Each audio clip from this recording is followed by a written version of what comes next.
Dad leaned in, his voice low enough for only me to hear. "Tell me, the 500,000 I gave you, what did you do with it?" My chest tightened. My fork froze midair. 500,000? What do you mean? The table went silent. Then I saw it. My sister's face draining pale, her hand trembling around her glass. The room spun in slow motion. And in that instant, I knew it was time. 30 minutes later, the police arrived. Growing up, my sister and I were a picture-perfect pair. She was the golden girl, the darling who smiled brightest in family photos. I admired her once, trusted her without question. But envy has sharp teeth. I saw it, even as kids. When Dad praised my grades, her jaw tightened. When I got the internship she wanted, she hugged me too long, whispering congratulations that felt like venom. I dismissed it, told myself it was my imagination. After all, blood is supposed to mean trust, until blood became betrayal. It started small, a number that didn't add up in Dad's trust account. A transfer labeled under my name, but with details I never touched. At first, I thought it was a bank error. But then came the second transfer, and the third. Clean, careful withdrawals. $500,000 in total. Gone. I dug deeper. The trail led to shell companies, fake signatures, a web of forged documents, and buried in those shadows was her name. Not by accident. She'd made it look like I was siphoning the money. My details were on the wire slips, my email linked to the accounts. If anyone checked, I was the thief. She hadn't just stolen, she had framed me. The night I realized, something inside me cooled. I didn't rage, I didn't confront her. I studied, I watched. Every call she took behind closed doors, every file on her laptop she thought was hidden, every receipt she crumpled too quickly. She thought I was blind. She thought I was naive. But I was silent, because silence is sharper than screaming. And in that silence, I started building her coffin. First, I copied everything: emails, bank trails, phone logs. Evidence strong enough to outlast her lies. Then I turned the trap inward. She forged signatures in my name. I let her. She created fake loan agreements under my details. I let them stack.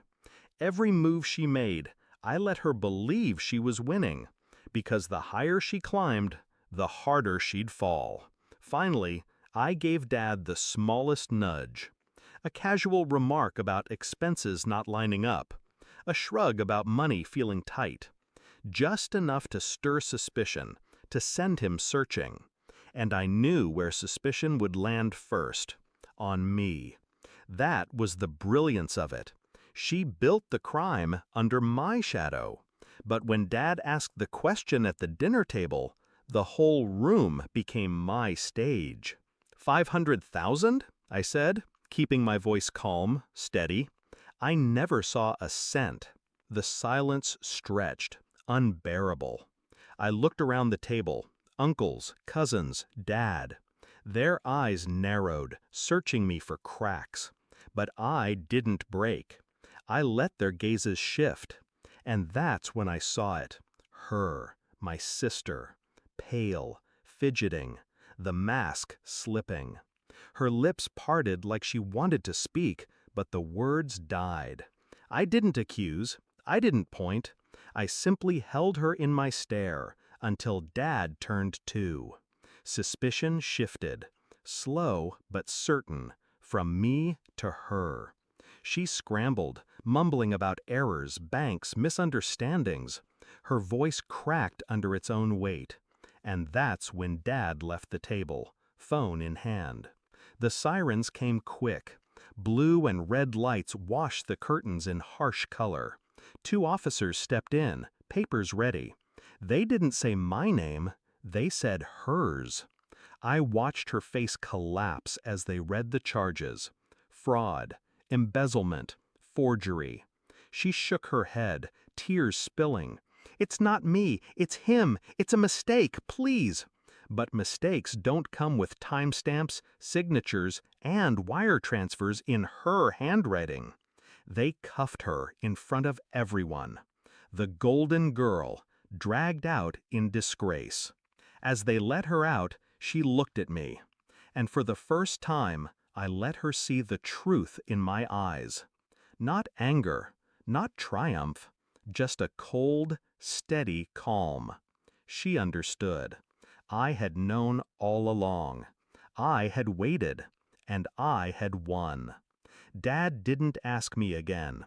He poured himself a drink, his hands trembling, his eyes avoiding mine. The silence that followed wasn't empty. It was final. The reflection. People say revenge rots you from the inside, that it makes you less than human. But I don't feel hollow. I feel clean. I didn't shout. I didn't strike. I let her destroy herself, one forged signature at a time. Justice doesn't always come in courtrooms. Sometimes it comes at the family dinner table, under the weight of a single question. That night, one truth crystallized in me. In every family, someone wears the mask of the lamb, and someone sharpens the teeth of the wolf. She thought I was the lamb. She was wrong.